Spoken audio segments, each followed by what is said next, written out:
పటిష్ట భద్రత మధ్య అమర్నాథ్ యాత్ర ప్రారంభమైంది. దక్షిణ కశ్మీర్లోని హిమాలయాల్లో 3880 మీటర్ల ఎత్తులో ఉన్న అమర్నాథ్ క్షేత్రాన్ని సందర్శించేందుకు తొలి బ్యాచ్ యాత్రికుల బృందాలు బయలుదేరాయి.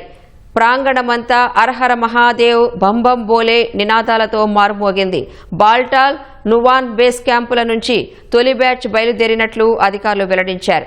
తొలి బ్యాచ్ యాత్రికులలో 1115 మంది మహిళలు, 31 మంది పిల్లలు, 16 మంది ట్రాన్స్జెండర్లతో సహా 5892 మంది ఉన్నట్లు తెలిపారు. పహల్గాం ఉగ్రదాడి నేపథ్యంలో అధికారులు ఈసారి భద్రతను మరింత పటిష్టం చేశారు.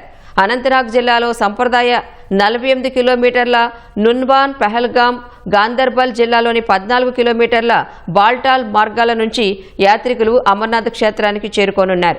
బుధవారం జమ్మూలోని భగవతీ నగర్ బేస్ క్యాంపు నుంచి బయలుదేరిన ఈ యాత్రికుల బృందానికి జమ్మూ కాశ్మీర్ లెఫ్టినెంట్ గవర్నర్ మనోజ్ సిన్హా జెండా ఊపి యాత్రను ప్రారంభించారు. 38 రోజుల పాటు జరిగే ఈ యాత్ర వచ్చే నెల 9తో ముగియనుంది.